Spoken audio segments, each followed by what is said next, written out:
Shalom. Jumpa kembali dengan kita di acara pemuritan anak yang sudah lama sekali libur ini. Hari ini kita sudah sampai di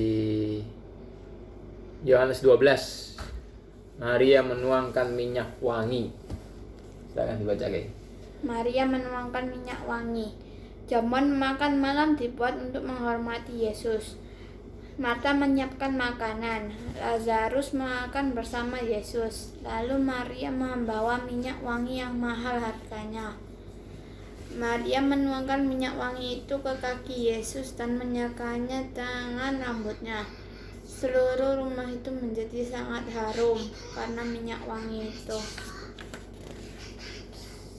Yudas Iskariot tidak suka dengan perbuatan Maria. Ia berkata, "Mengapa minyak wangi itu tidak dijual saja dan uangnya diberikan kepada orang-orang miskin?" Yudas berkata begitu bukan karena peduli kepada orang-orang miskin. Ia berkata begitu karena ia adalah seorang pencuri. "Biarkanlah dia," sahut Yesus. "Dia melakukan hal ini untuk hari penguburanku. Orang miskin selalu ada bersamamu, tetapi aku tidak selalu ada bersama kalian." Seperti biasa kita akan mulainya dengan Injil. Injil adalah kabar baik. Apa kabar baiknya? Kabar baiknya adalah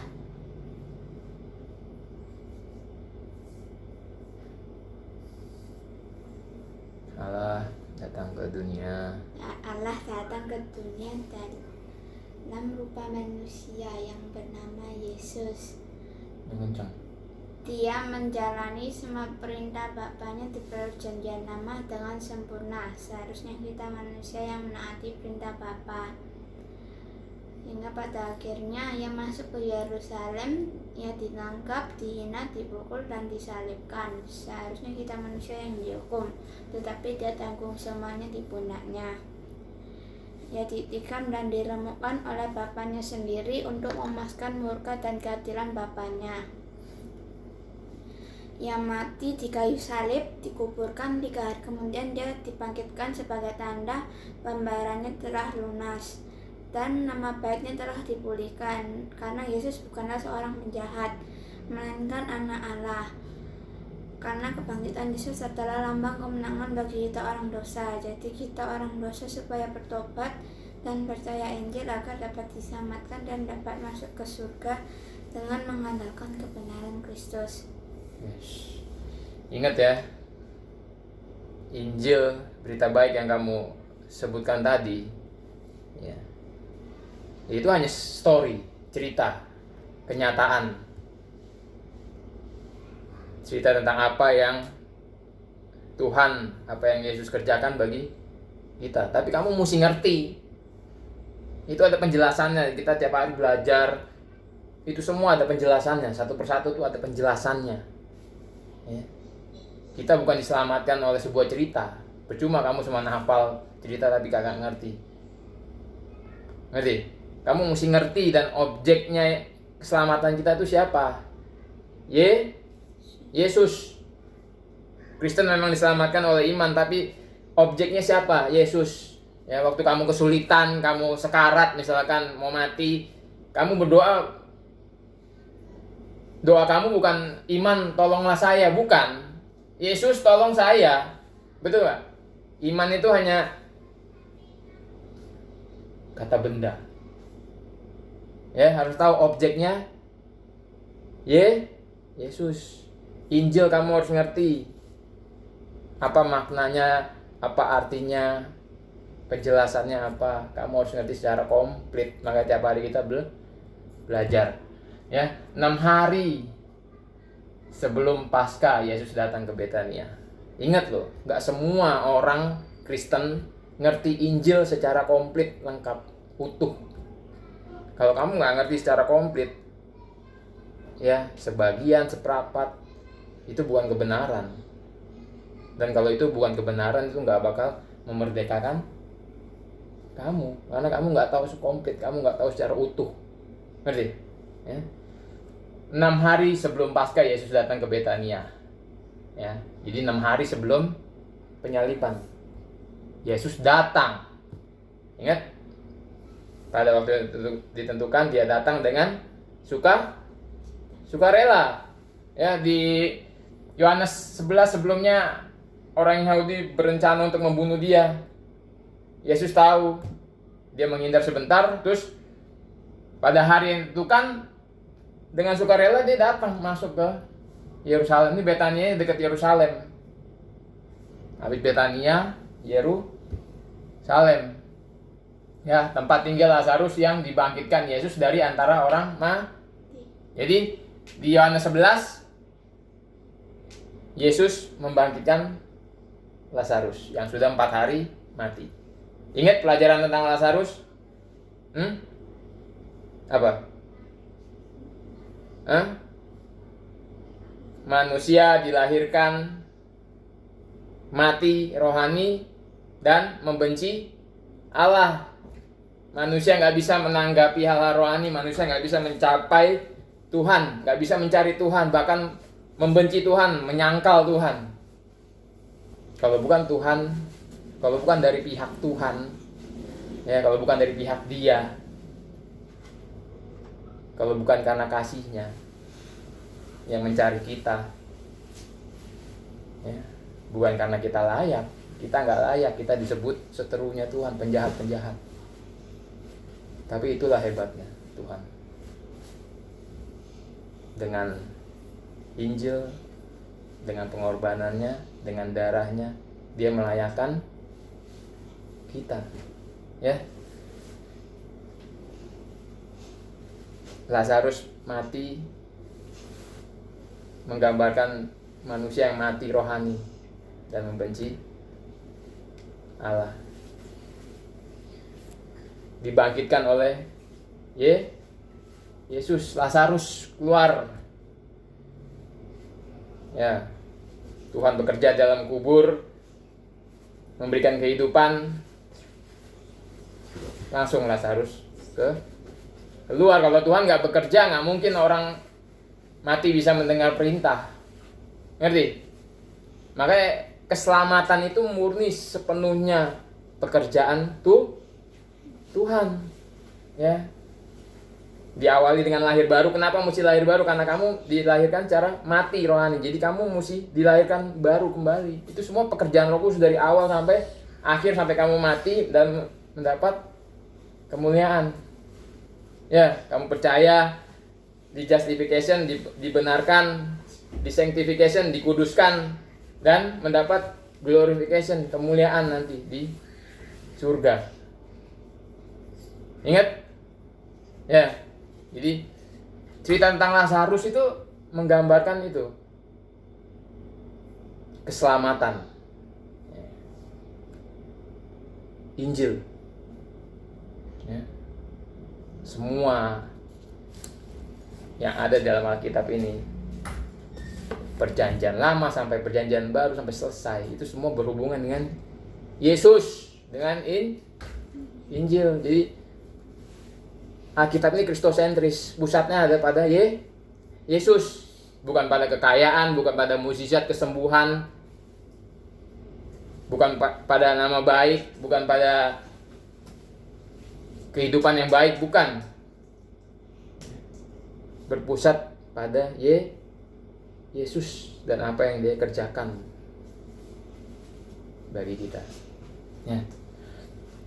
Jadi waktu Yesus membangkitkan Lazarus,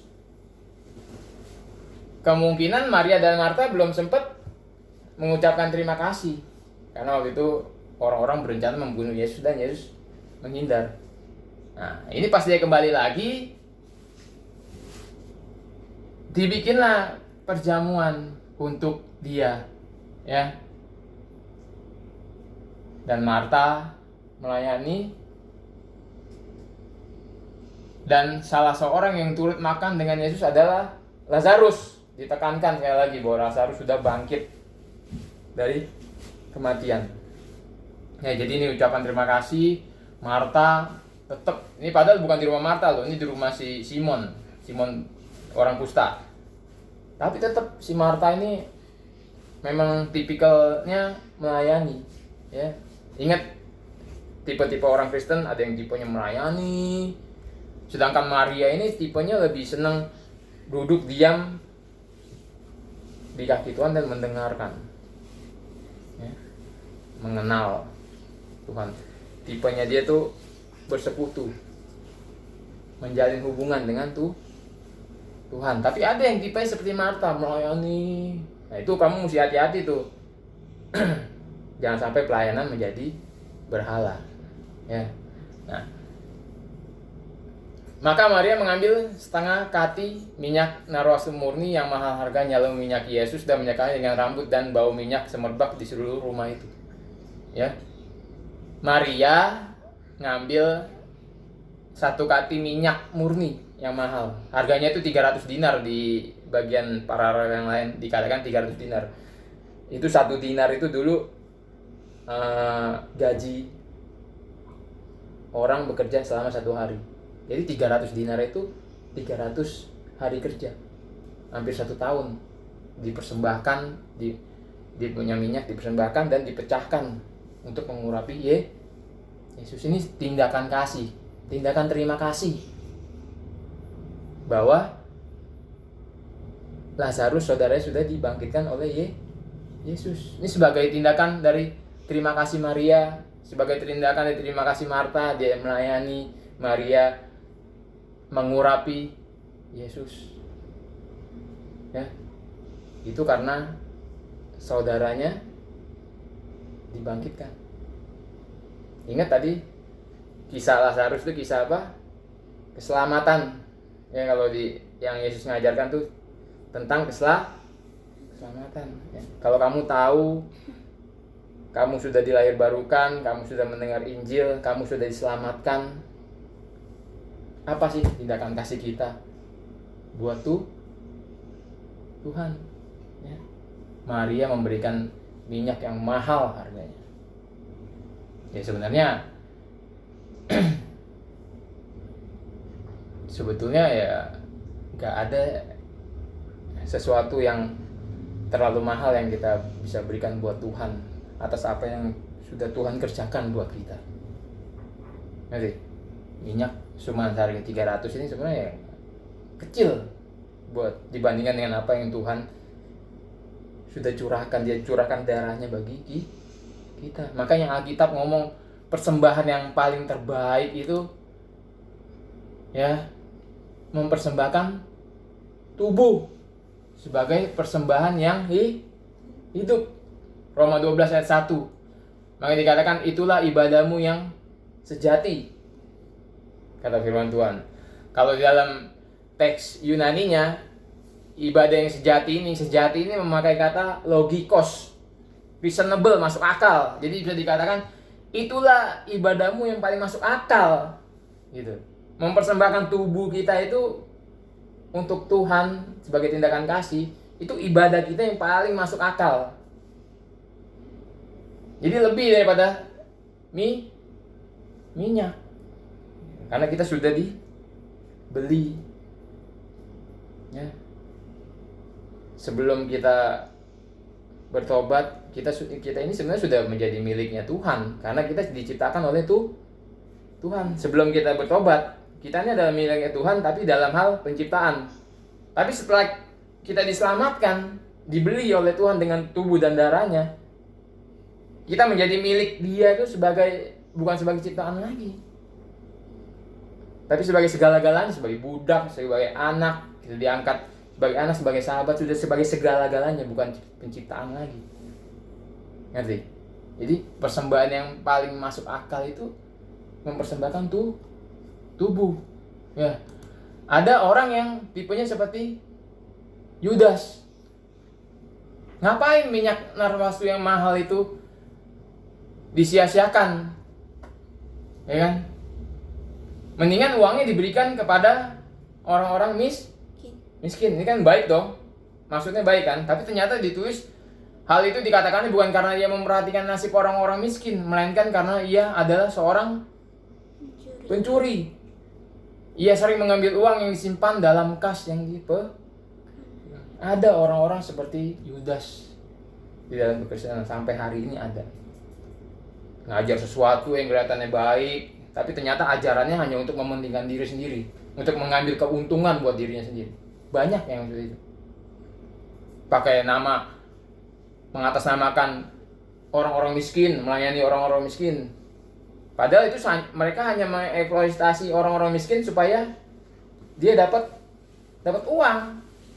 Banyak orang-orang seperti Yudas sampai hari ini. Nanti kamu kalau suatu hari kamu pelayanan di gereja, kamu akan melihat orang-orang seperti Yudas, seperti Marta, seperti Maria. Ya, kamu mau jadi orang tipe seperti apa? Kalau Yudas, ini bukan buah yang baik. Jadi, keselamatan selalu diikuti dengan perubahan buah. Ini bukan buah yang baik. Nggak bisa dicontoh. Ya, kalau seperti Marta mungkin masih bisa dikatakan buah yang baik, tapi hati-hati, pelayanan bisa jadi berhala. Seperti Maria lebih baik lagi, punya hubungannya, dia suka diam di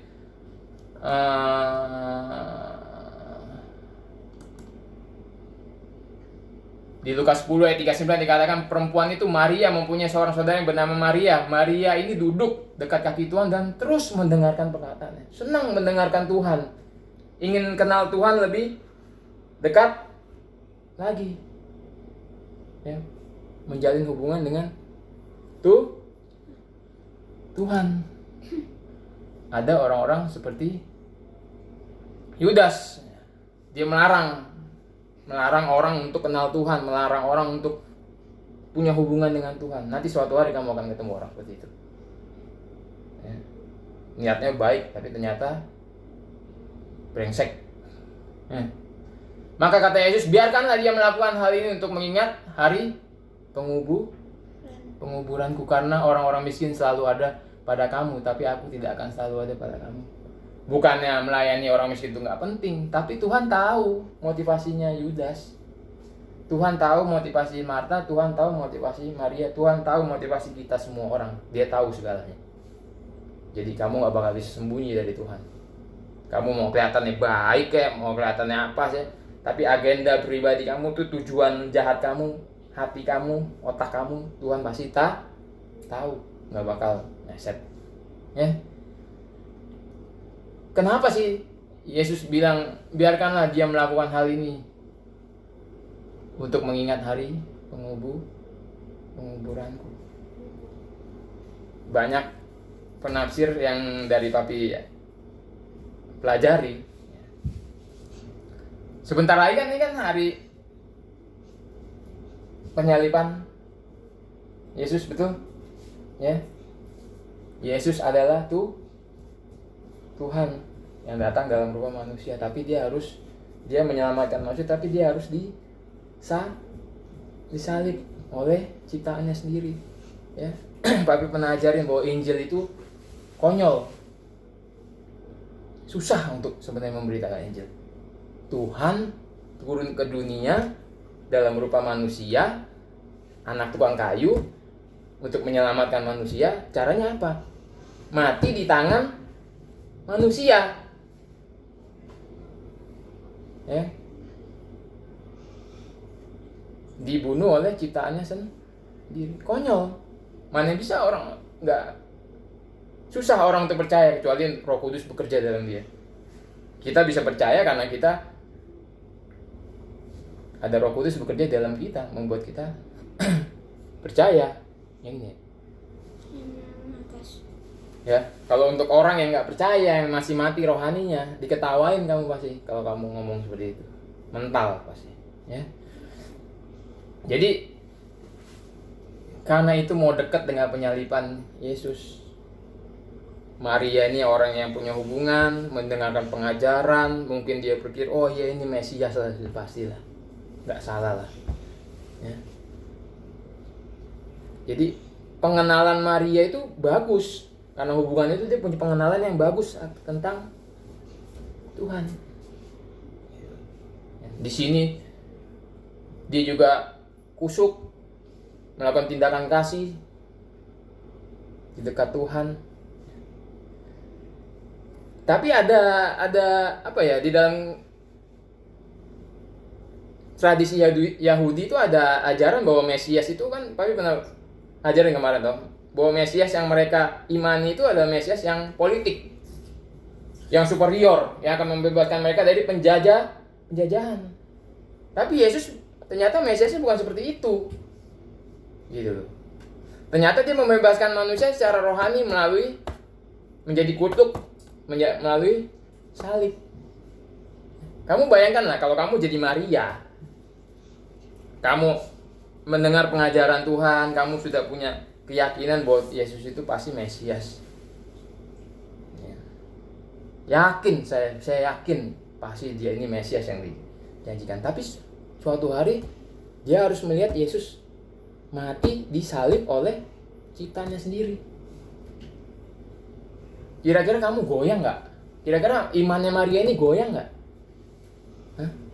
Makanya Yesus melarang Yudas untuk mengganggu si Maria. Biarkan dia menyiapkan pengubaranku. Ya, melakukan hal ini untuk mengingat hari penguburanku. Biarin. Sebab nanti beberapa hari kemudian, ya, Yesus ini akan disalib, mati dan disalib. 3 hari dia dikubur di kuburan. Kira-kira gimana kalau kamu jadi Maria? Pengenalan kamu sudah bagus, iman kamu bagus. Ternyata orang yang kamu kenal sebagai Mesias, sebagai anak Allah, mati. Maka Yesus bilang jangan ganggu, biarin. Biar dia semakin mengenal aku. Supaya ketika aku ada di kuburan selama 3 hari, iman Maria tidak goyah. Ya, jadi hubungan dengan Tuhan, pengenalan kita akan Tuhan itu sangat penting, ya. Ngerti? Kenapa kita setiap hari belajar firman? Kenapa kita setiap hari belajar Injil? Ya. Injil itu paling lengkap. Kalau kamu mau belajar sifat-sifat Allah, karakter Allah, itu paling lengkap ada di dalam Injil. Kamu belajar eskatologi tentang kiamat, itu cuma dikit ngomongin tentang sifat-sifat Allah. Tapi dalam Injil itu paling lengkap. Maka setiap hari kita harus belajar Injil. Setiap hari manusia harus mengingat Injil, karena setiap hari manusia bisa lupa tentang Injil. Itu kata Martin Luther. Setiap hari harus diingatkan terus tentang Injil. Karena dalam Injil itu lengkap, pengetahuan tentang Allah itu lengkap di dalam Injil. Tapi heran, orang sekarang di gereja-gereja itu paling jarang diberitakan tentang Injil. Mereka memberitakan Injil paling hanya 3 menit, 5 menit. Bayangkan kita setiap hari bikin video 25 menit ke atas, 25 menit ke atas untuk ngomongin hanya tentang Injil, dan gak ada habis-habisnya. Walaupun kita ngulang, tapi pasti ada hal yang baru, gitu. Jadi apalagi besok nih, ya, Yesus membasuh kaki murid-murid. Ini banyak pelajaran. Ya, beberapa hari sebelum Yesus mati, apa yang dia lakukan? Di beberapa hari sebelum dia mati. Besok kita akan belajar. Jadi banyak yang bisa kita pelajari tentang Tuhan dalam Injil. Kita harus seperti Maria, membangun hubungan yang dekat. Ya, sifat Marta juga harus ada, melayani. Itu buah-buah yang baik. Hubungan dengan Tuhan, pengenalan dengan Tuhan itu harus benar supaya kamu kuat. Nanti suatu hari kamu akan mengalami 3 hari kesulitan, ya, 3 hari seperti apa yang dialami oleh Maria dan murid-murid. Murid-murid pada kabur, semburat semua. Itu 3 hari yang paling kelam. Mereka kecewa, kok Tuhan bisa mati disalib. Tapi kalau mungkin kamu akan mengalami kesulitan nanti selama 3 hari, apalagi sekarang pandemi, ya. Kemarin Papi positif, untung bisa lolos. Tuhan masih kasih kesempatan. Banyak yang mati sekarang. Bukan karena yang lolos itu bukan karena spesial, bukan. Karena masih dikasih kesempatan, dikasih kemurahan. Harus dipergunakan sebaik mungkin. Ya apa ya, supaya lebih mengenal Tuhan lagi dengan itu, supaya nanti di masa-masa kesulitan kita bisa kuat, karena pengenalan kita tentang Tuhan bagus, lengkap. Nah, itu buahnya kita. Ngerti? Hah? Ada yang mau tanyakan? Enggak? Ini sudah menit ke 25 ya. Sampai jumpa di video berikutnya. Tuhan Yesus memberkati.